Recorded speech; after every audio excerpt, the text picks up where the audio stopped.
Look how the stars turn on. Look how the stars turn on. When I hold you close. When I hold you close. When I hold you close. The stars turn on.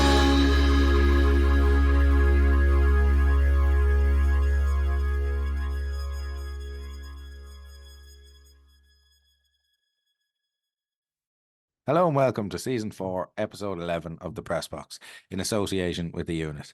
So for the first time in Season 4, we have a win to look back on. The Noel King era got off to a flyer on Friday night as Dundalk ended their winless run on the 12th attempt with a 2-0 victory over Bohs, courtesy of stunning goals from Scott High and Robbie Benson. We're going to be looking back on that game on King's winning start even, as well as this weekend's crunch doubleheader at home to Shells on Friday and away to Drogheda on Bank Holiday Monday. So firstly, a great night in Oriel. The win finally came by on the 12th attempt, but even I know you talking to the likes of Noel King and stuff afterwards, to be fair, it seemed that he straight away kind of gave everything to the likes of Gartland and Burnsy and stuff, and kind of just sat and kind of maybe observed a little over the week and kind of took it all in. So maybe that would have went wrong if we hadn't won, but because it does, it's calm and it's sitting, things are working, but a good win nonetheless. Yeah, look, we spoke last week. I said I felt it wasn't far away. There had been improvements. Now it kicked on a new level maybe on Friday, because it was actually a really good game to be at. And even thinking back to some of the games last year, we were winning, wasn't necessarily entertaining stuff, but we got that on Friday. We got a lot of heart. We got a lot of gutsiness. A lot of chances, a lot of shots on target. Things that have been hard to come by.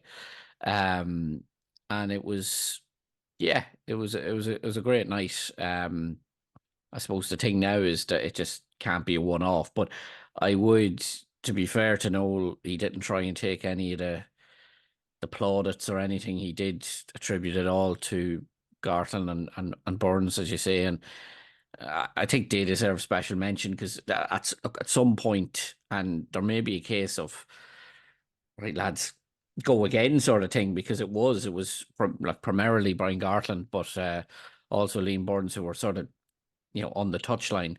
But if it's working, and certainly it did on Friday night, do you need to tinker with it this weekend? Maybe, longer term, there has to be some sort of, I'm going to take more of a say in this, and I'm sure he will, even this week, just another week working with them, getting to know them. I think by his own admission, he was saying, I'd be shouting orders for people and I'd be getting their names wrong. So there's all those little things that, have to come together. To be fair and give him credit like that, if he did come in and just kind of bulldoze things and be in charge, and again, not know people's names, and again, we'll get on to the likes of the games and stuff, so it's all important from where it goes from here. But like from, and myself included, when you're talking about the appointment, he's gone in and he's calm, and maybe that's what they needed. Let the guys there, but he's a bit of experience and stuff that he can maybe give small bits of info here and there for things he sees, and the lads are kind of really running the show. But I think the experience has really shown in the last week, and I think it's a massive thing that he's never kind of gone outside of his box, or his interviews have been very good with all of different journalists that he's talked to, like, in the sense, when I say very good, I mean very black and white, and sometimes that's to his detriment, and they're all easy when you're winning, to be fair. But like I have to say, the experience of kind of letting the lads take back and not having the ego about it, I'm impressed. I'm impressed by that, because again, that could have all gone horribly wrong, and he let the lads work, knew the lads, and again, maybe he'll build now for the Shelbourne game. But was it you're saying the first win since Ian Foster, last manager to get his first win at home? Like, so he's off to a good start, and again, seeing Drogheda lose the other day, like, now we're not, and with Waterford kind of just tipping a bit above us, like, we're not a million miles away from anything if we do get 2 or 3 wins now. Maybe I'm talking out of my arse here, but Who's on the Kool-Aid now? No, absolutely. But well, yeah, I'll take that. But what I will say there is, the two games now coming up are hugely important. I think, even if you go and, to be fair, I don't think there's many expecting a win against Shells, but like it'd be great to do. But even if we drew or something, or did lose and it was a good performance, and then go and beat Drogheda, and all of a sudden, like, you are in your kind of ninth position potentially, and kind of hopefully can get ourselves out of there. But no, a good start, a really, really, really good start. And again, I think a lot of people, like all of us, have probably had to maybe put their hands up. But I do think, to contradict myself here, let's not just sup all the Kool-Aid now. Let's just take a quick sip, and now see kind of where it goes, because I think the next few weeks can be pivotal as well.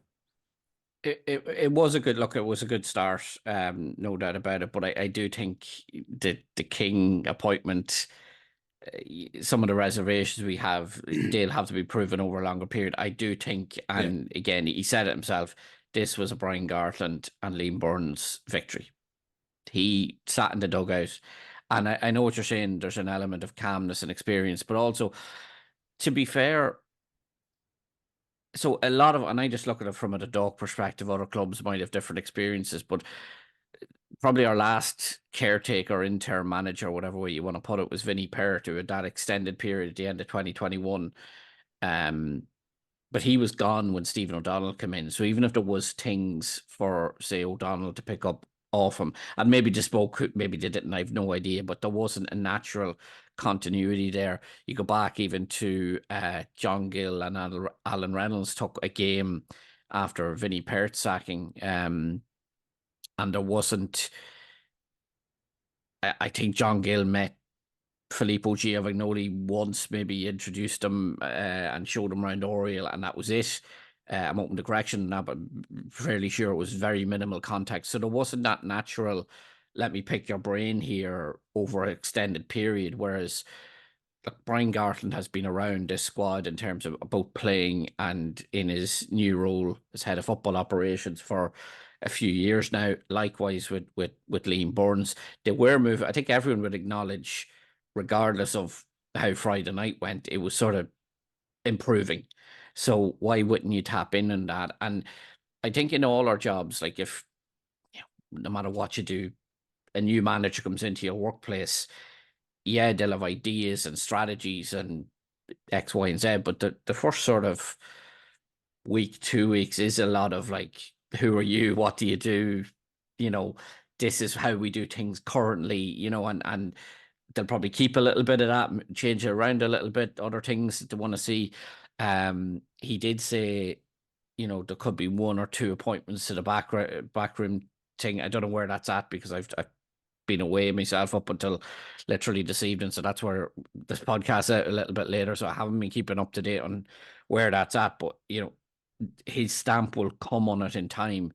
But letting them do it, maybe you just run with that for, as I say, this weekend, and see how that goes, and feed it in to a certain extent. But look, whatever the reason behind it was, and I think I would have spoken to a few players, and they would have acknowledged Brian and Liam's sort of input very much as well.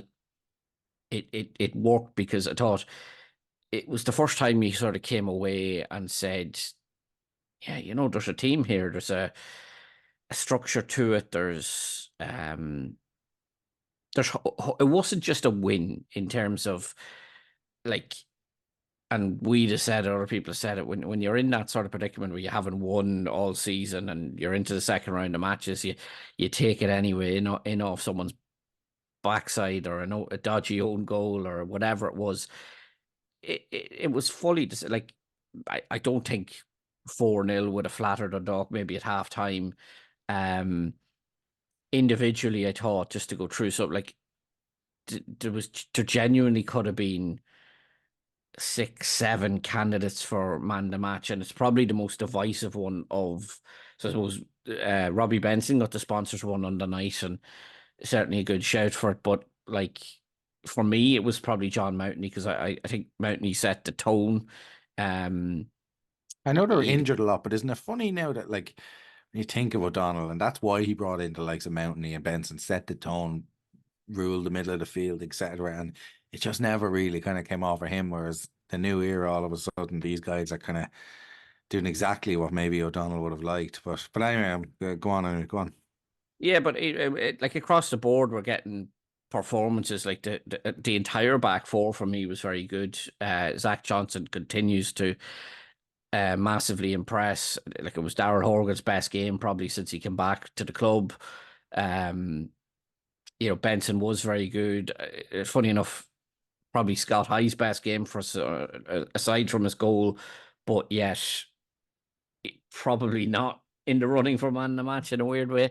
Um, and like even Jamie Gullen put in a hell of a shift, probably very unlucky not to score himself. Churaska made a hell of a save at sort of point blank range in the second half. And it was, it was something to build on, because I think everyone kind of came out of it with, enhancing their reputations. And uh, I know there's probably, why didn't it work before, but like, you know,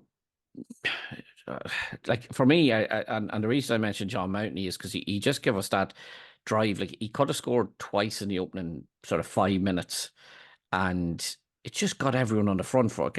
Got the crowd behind him, and like Stephen O'Donnell would have been the first to say, we need to get them behind us, but we need to produce something for that to happen. And sort of Mountney made that happen just with his directness, and I think everyone sort of followed that. Then I actually don't know how Mountney didn't score the other day, but it was and I'm open to correction on this, but John Mountney won 5 league titles being predominantly a right winger, is what we would have known him as. And I don't think he's played that role since he came back. Now, I know he's been injured for a lot of it, but he did play a good bit of the 2022 sort of second half of the season, but primarily at a right back, and would have played a Pats at right back as well. But he can still do it there. Like and Mountney for me was always the sort of steady Eddie, 7 out of 10 player, that just put in a shift for you and got things done. And I'd be a firm believer that the standard of the league isn't what it was overall in terms of caliber of opposition, etc. That when he was winning league titles, so he's more than capable of doing it for me at that sort of standard, and just that sort of leadership that it gave. And I know what you say, look, maybe O'Donnell was unlucky that Mountney and Benson were injured, but Robbie Benson's actually started every game this season. But there's other things for me that are baffling, because like on the same night, Zach Johnson picked up the Player of the Month award from the 1903, and I think I didn't actually vote in it myself, but he would have been who I would have voted for if I had have. But like you must remember, he didn't start the opening matches of the season, and I'm wondering what are you seeing in training, because he has been by far and away the outstanding centre half for us that I've seen this season. And we've had numerous different combinations in there, and this guy wasn't getting in the team. Like I definitely think there's a future player in him at some level. I don't know what that level is, but it could be League Two, it could be Championship, whatever. I don't know, but like we'll probably look back on Zach Johnson 10 years from now, and the guy's played 500 career appearances. With having luck with injuries, etc. But I definitely think there's something there, and yet he wasn't getting in the teams, and different things like that. Again, and they're so small, but they weren't happening, and it was just a complete opposite to what we've seen. It was exciting, it was exhilarating, it was front foot, it was getting into kind of people would have said this too. Our possession stats were never bad under Stephen O'Donnell, but it was almost like side to side, backward passing, not using it. Whereas this was like, what, get at them. Yeah. It wasn't quite Jack Charlton stuff, but it was like sort of that put them under pressure and see how to deal with it. And Bose didn't. Like there's an argument to be made that and I want to reference this because I think sometimes when you give out about the referees, if you lose, it's bitter. But I thought there's definitely an argument to be made that Rob Hennessy was Bo's best player the other night, and I think it's important to highlight these things because they're so huge, and not just Rob Hennessy, by the way, his team, they're so huge in terms of they can shape leagues. Like I don't know if you seen the penalty. I thought it was incredibly soft that he gave to Bowes, and that's not even my biggest sort of gripe with him. But Declan McDaid was sort of like took a touch, was already gone down, sees a leg and throws himself at it. Now I've no issue with that. He's doing right by his team and trying to make the most of something that he had made a balls of effectively.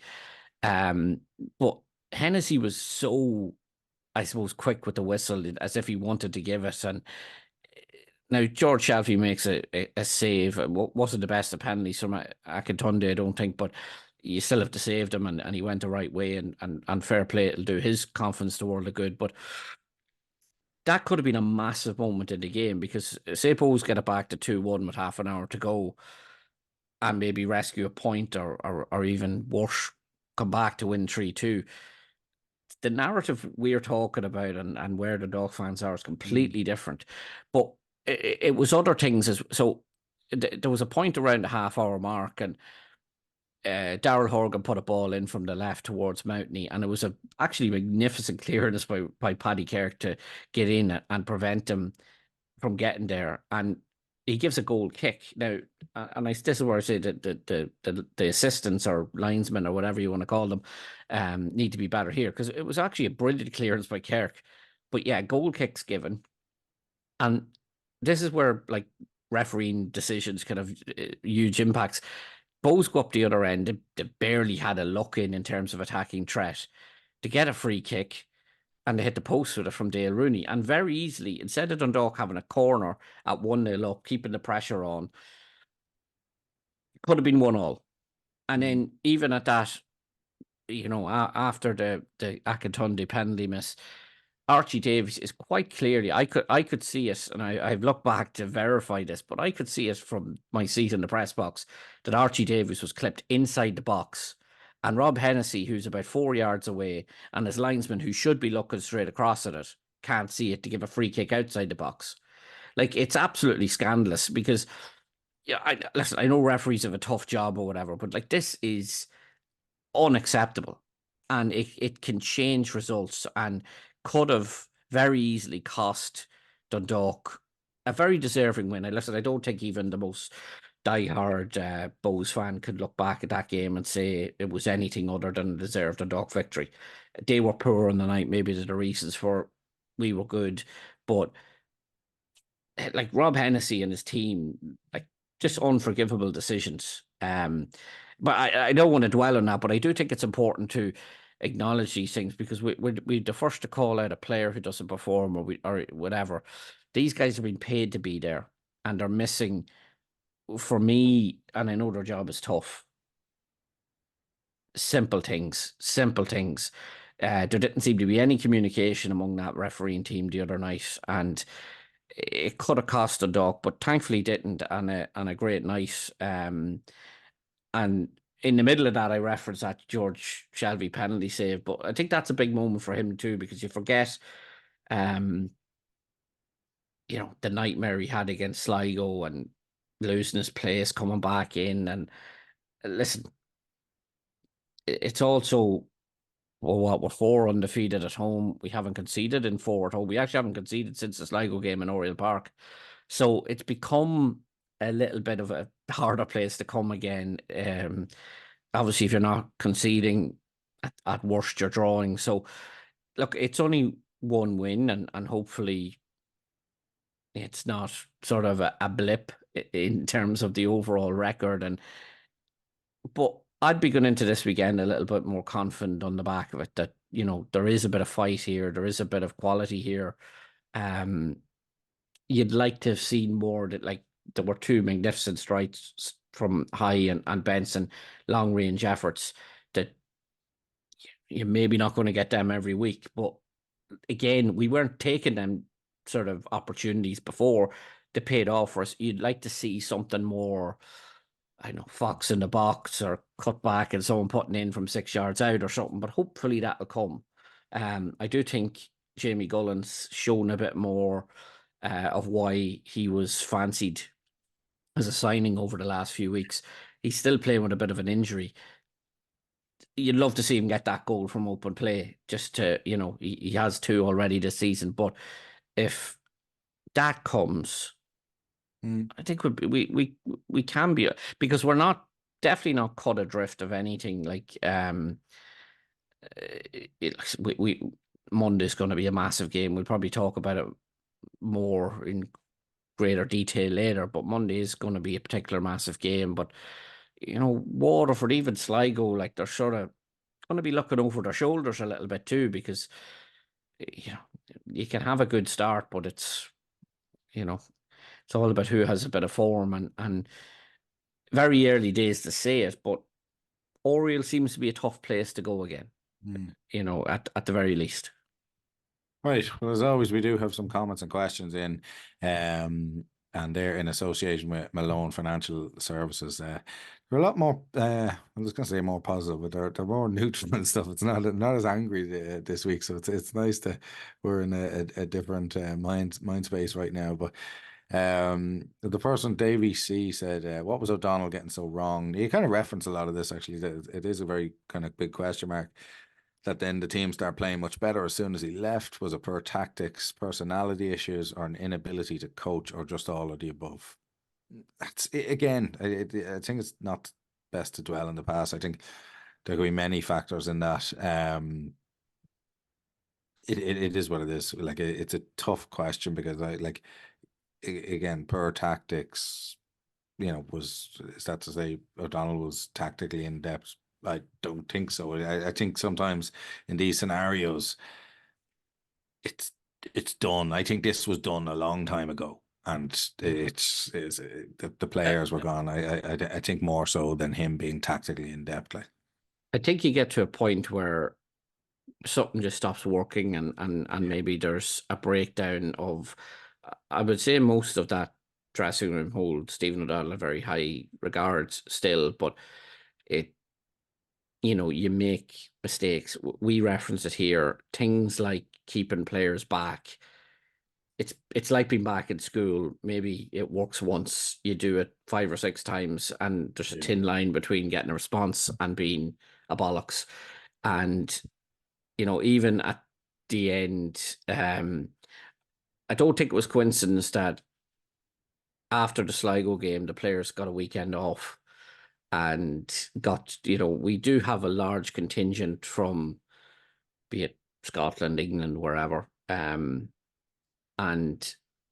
a lot of these guys are young lads, and it's tough. Like, listen, many of us move abroad at, some of them are teenagers still, some of them are very early 20s. There's a natural life adjustment to that outside of how you're performing on a football pitch, and then when results aren't going well for a team, that doesn't make it any more enjoyable, I'd imagine. But like, after the Derry game, the players were due to have a weekend off, and it was cancelled on the back of that result. And like, players, I know for a fact, players had flights booked, plans made, as you would, like. I don't know if they're undoubtedly a family. I'm sure some of them are partners, and like anything, if you have a weekend off, you'll make some sort of plan. All cancelled because of that, and that doesn't buy you goodwill, shall we say. Now, maybe the manager's within his rights to do that, whatever. I'm not taking sides on it, but from a human point of view, that sometimes you need to prioritize a sort of happy workplace environment, and we don't normally see a football club as that, but it is. That's their job. That's what they have to do. The same way you get up in the morning and you have to be in at 9 and you have to be there till certain times, etc. They have their schedules. It is that. Now, it's a very good job in terms of it's a bit of fun, and it's probably a passion rather than, I'm not saying they're not well paid or whatever, but it's I think we'd all love to have been good enough to play at that level and get paid for it. So it's one of the better jobs, but it's still a job, and there's still such a thing as a happy workplace and an unhappy workplace. I'm not saying it was massively unhappy, but little things can make the difference. But we definitely looked to have shackles off last Friday. That's what I will say. But it was one game. We need to see it again. Hugh McArdle then says, any updates on Robbie Mahon or Kieran McGuckin in an injury sense?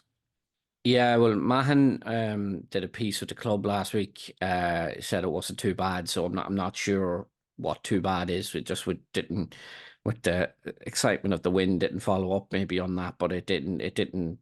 I don't think it's, judging by what he said, it's anything that's going to keep him out for too long. Kieran McGuckin came back sort of injured from international duty with Northern Ireland under 21s, and did feature in the last Shells game, I think, briefly off the bench in Tolka, and hasn't been seen since. I'm not sure the issue there, because I know Rotherham have a say in this, and I do need to follow up on that, because the fear you have here is because he's obviously an attacking option, which we're probably a bit shy on, because even Cammy Elliott's been a bit he's had injury problems in recent weeks. But it reminds me a bit of, was it Dan Williams a couple of years ago, who got an injury and went back to Swansea and never returned, and hopefully that's not the case here, because we probably haven't got to see enough of McGuckin to determine. Certainly I don't think he's played in the number 9 role yet, so it could be another option there. Then Dundalk FC said, could Greg Sloggett be signed again now that it's been released, especially seeing as we lose High and Bradshaw in July? The only thing with Sloggett is I remember I was listening to an interview with him on LOI Central, and like, he's essentially over there to be close to his missus. So I think I'd say he would assumingly try go down every option abroad in the UK to be close to his missus, and if not, then I suppose maybe come back, maybe not. But I'd say it's solely down to maybe being close to his partner. Yeah, look, I think that's the big thing. That's why he made the move. I don't know what sort of options Greg will have. I think he did say on that. I did listen to that interview. I think he did say that Gary Rogers was going to be representing him now. So I'm sure they're going to be on the lookout for a club, and particularly close to Bristol. I'm not sure. I think they got relegated or something. So I'm not sure her contractual situation. They might both look to go somewhere else. I don't know, but that was obviously a big factor in the decision. In theory, if he did resign, he can't play till July anyway. So it's not something that, it's not like you can sign him tomorrow and he's lining out for you on Friday night or even Monday.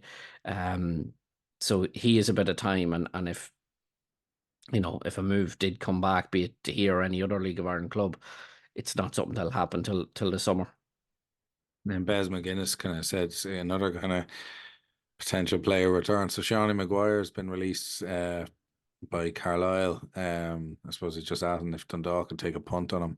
And I remember I think it was in the Examiner that it was obviously hugely linked back to Cork City. And then again, I seen different bits and bobs on Twitter and stuff that people were saying, I don't know if he has a baby, he's having a baby and stuff. And I think his missus is from the south of Ireland as well. So like, in theory, if I'm him and I'm coming back to Ireland, no, he's still a young man. I think he's 31, is he? He's not 29. 29, yeah, like, he's very young. So even coming back to Ireland mightn't be an option for him right now. But I would assume if him and his missus again are from kind of Southern Ireland anyway, he's not going to be wanting to come back up here anyway. Sorry, I stand corrected. He's actually 30 today. Oh, 1st of May, yeah. But yeah, still young. Look, I think if Sean Maguire was available, why wouldn't you? I know he was here before and maybe didn't get a run, but in his time here, I think he was behind McMillan and Kilduff, who were excellent for us. But definitely showed what he could do at Cork, and I remember probably particularly in that sort of 6 months before he moved to Preston, he was unplayable. One of the best I've seen in modern League of Ireland. At 30, yeah, look, there's definitely worse options you could sign if you're looking for an attacking player. I think if he was coming back, there would be a long list of interested parties. Yeah. Now he's played with. He's from Kilkenny himself. I know, obviously, he's best remembered for his time in Cork and probably likes it there and bit of a legend, etc. But he's from Kilkenny, so he played with Boyle and Horgan. I know you're going tenuous links here, but maybe they could put in a word and get the band back together to a certain extent or whatever. But I know they would have been close in their pressing days. So yeah, you never know if that's what it takes. I'm sure he must have played under 21s for Noel King as well. You'd imagine. I haven't looked that up, but I know when he was at West Ham, he was at. So I'm sure he had to be around of under 21 squad or whatever. So yeah, look, it's funny with regards. Even Greg definitely has more of a connection in a recent bias, but I mean, the likes of Sean, he used to play here and all, but where we are in the league and stuff now, when we go looking for players, this is where the problem actually lies. That it's listen, we're kind of, unless we just throw money at somebody, but it's probably a hard sell in the sense if I'm Sean Maguire and Dundalk are offering me a deal, unless nobody else is it an attractive option? Fair enough, I played with Andy Boyle at Preston, but am I moving my family up to Dundalk for 1.5 year deal? I don't know, and I think where we are, I think that's probably where the likes of Brian Gartland and these guys probably struggle with signing guys, because it's not as an attractive option now with a lot of the Dublin clubs, and even some of the maybe more provincial clubs, such as even a Galway or a Cork when they come back as well. It could be a big club, and I know he's probably more affiliation with Cork, but I think even in July when it comes, and I know one of the questions was that we're losing two of the guys. Is it Bradshaw and High? Is it, or whoever it is? The two guys we're going to lose. I think all the loan signings are as it stands. They're only here till the summer. So if none of them stay, we have to recruit 6 guys, or let's say it's 6. You're back to square one for Brian Gartland and the boys. So again, I don't know how that changes in the sense of recruitment, unless maybe purse strings get opened or something. But listen, we'll move ahead and chat about the double header now against Shells and Drogheda. But first, let's hear from our sponsors, The Unit. Today's episode is powered by The Unit, experts in building innovative products for the betting, iGaming, and sports industries. They're the brains behind building innovative products tailored for those who love the game as much as we do. From software that powers up the betting world to platforms that enhance how we engage with our favourite sports, The Unit is leading the charge. The Unit, a winning team that reminds me of the Kenny era Dundalk in their consistency and results. Proud sponsors of the Press Box podcast. Learn more at theunit.dev. Right, so again, as you were saying earlier, we need to get going here in the sense of let's not be kind of a one-trick pony, one game. So Shells and Drogheda, the question you have here, it's what's the bigger game? In my mind, it's Drogheda all day. I think Shelbourne, maybe they've been a bit off the boil in the sense they're still top of the league, well put together. But I think Drogheda is where we're at right now, and I think if we go to Weavers Park, can you remember they've had 10 different stadium names in the last 10 years, and beat them, I think that again sets a precedent. I think if we could go to, or I know it's an Oriel, but if we got a point even out of Shells, I think that's positive, and then go against Drogheda and try to get 3 points. But I think you have to go to Drogheda and you have to really put it up to them and try to defeat them. I think a loss against Drogheda would be a bigger downer than losing to Shelbourne. I think most people would say and understand where we are standard wise, and we're not at that level. But I think Drogheda, we certainly are. They're a part-time club. We need to go there and go, as you said, fully put them under pressure, make them work, and see what we can get. But I think it's not a must win, but I think we really could do it going and beating them now on at lunchtime Monday. Yeah, look, I don't think you write off the Shells game just from the point of view that, like, right, they beat Pats last So my weekend. expectations are different. I'm not writing it off, but I've an Yeah, if it didn't yeah. go well.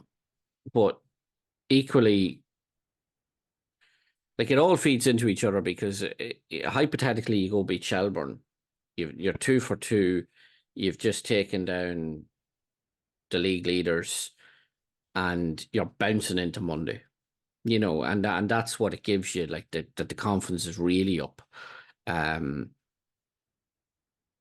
Like, Shells have never really liked coming to Oriel like, it's 2012, September 2012 since they've won an Oriel. No, they've beaten us back to back now in Talca towards the end of last season and start of this. But even that one, like, listen, I'm not going to say they weren't the better team or deserving of the win at the end of March when we played there, but Robbie Benson gets a header laid on, and after that we could have had a penalty. Now, it would have been daylight robbery, but I mean, they're not a team who really puts anyone to the sword. I think it's their biggest win this season, 2-0 against Bows. I think every other victory they've had has been by a 1-goal margin. So they're not a team who goes out and, kind of like what Rovers did the other night with Drogheda and, 4-0. And it, like, I don't think Shells are that sort of team that does that. So to give you a chance, as I say, we haven't conceded in 4 in Oriel. So, it's become a bit of a tougher place, after those blips of the Galway and Sligo matches. It's been a harder venue to go to, and let's make it that. And we're better to lay that marker down than the home team. They're not in great form. Like the victory over Pats was their first since actually beating us, in between the drawn 3 and lost 2. So, to be still top, having not won in 5 games, 3 points out of a possible 15 or something, it's poor, and it probably sums up where the league's at. So I meant what I said before. I don't think there's an outstanding team in this league. Even Rovers are, I know they're missing a lot, but they're I don't think it's like, and this might sound just, gripes of the fact that, we were better back in the day, but like, when Dundalk and Cork were going for league titles, a draw was nearly catastrophic. Never mind the defeat. The margin for error was so slim. Now, teams will lose 6-7 matches and probably still win a league title, and that's just reality. So I wouldn't be fearful of Shells, and I think because it's the first one up, look, I know the importance of Monday. If we match the results this weekend, Friday, we can go to Drogheda and move level on points with them, and you definitely would have taken that a few weeks ago. That said, it's a tougher one, I think, because Weavers Park's a tough place to go. It's a lunchtime kickoff. It's we don't have a great away record, although it is a venue we ironically won it twice last year. But it's our away form has always sort of concerned me. Now, maybe that's something of the past now that there's been a change in management or whatever, but it'd be great to get a win in that one in particular, just to rein in Drogheda, because I think, hypothetically, if we even take 4 points this weekend, you can start looking at saying, right, well, what's achievable in terms of, why can't we? Like, if we, like, hypothetically, we take 6 points, and I'm dreaming here maybe because we've only won all season, and now we're trying to win 2 in the space of 72 hours. But, you're definitely looking ahead then, and you're saying, well, why can't we catch Waterford and Sligo? And, I'm not saying we're going to win the league or anything, but you start having that better ambition of getting out of it. Whereas I think a couple of weeks ago, if I had said to you, will you take 9th right now? You definitely would have taken that. Whereas, and maybe you still do in a couple of weeks or whatever. But look, that performance the other night has given everyone a bit more of a lift, including has to give the squad a lift.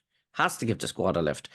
And as much as, look, if you could give me a choice of 3 points against Shells or 3 points against Drogheda, it's undoubtedly Drogheda, because realistically we're trying to catch Drogheda more than we're trying to catch Shells. But points are points, and if it's there to be got, you take it. And I think that like, imagine you beat Shells Friday, you're bouncing into that Drogheda game, because that's the big thing as well. These sort of Friday, Monday games, and maybe that's where Drogheda are at a bit of a disadvantage here. They are part-time, and Dundalk can do the things right. They can play Friday, come in, get their, do the warm down, do their stretching, do all, get the bodies right for Monday to go again. Whereas Drogheda, some of the lads are working maybe on over the weekend, or maybe they don't have, like, I know that, look, they have a fairly professional setup despite it being part-time, but it is that bit harder to do all those things right. And yeah, look, we'll see what happens, but I think they're very winnable matches now if we perform like we did on Friday. But look, the challenge for the team is show it wasn't a one-off. Yeah, and also I suppose just for most fans are going to know, but the tickets aren't actually out now as of Wednesday night, but I assume they'll be out on the club website. But the game, for the odd person that doesn't know, it's actually at 1 p.m. On Monday. But a few notes. The club actually set up the new Three Little Birds school football program. So 15 local primary schools are currently taking part in the program. It uses football to promote respect and foster positive relationships between pupils. So it's a good thing to kind of give a shout out to. Also, the club are holding their golf classic at Dundalk Golf Club on Thursday, the 20th of June, and that's going to raise much needed funds for the club's academy team. So again, you can reach out to, I know there's lots of posters and different things going around, but Nita or Peter are the contacts to get in touch if you want to put a team in, or definitely get involved in from a business capacity and sponsor anything at it. Vincent Leonard, who became the youngest player to make a competitive appearance for the club in the Leinster Senior Cup tie with Bows this year, has actually been named in the Irish Under-16 squad for an upcoming development tournament in Portugal from May 7 to 14. So all the best to Vincent. And our very own Stuart Agnew is launching his new album Into the Black Hills at the National Concert Hall on Thursday, May 9th. So the tickets are actually available from nch.ie. But as always, he does their intro song, so we always have to try give Stewie a shout and wish him all the best. We will leave it there for this week on the press box. A great win, and I suppose we're off to next week, hopefully with a bit of positivity. So thanks again to our main sponsors, the unit, as well as associate sponsors, PlayerFit, Jerry McNamee Consultant, and Malone Financial Services. As always, this will be loaded each week, or uploaded each week, to YouTube, and you can find us on the Brassbox podcast, and we'd love if you could like and subscribe. And that is sponsored by Mullins on the Castletown Road. So again, as I said, we're up and running this year. We finally got a win under the belt, so hopefully we can keep it going, and we will chat to you next week. Look how the stars turn on. Look how the stars turn on.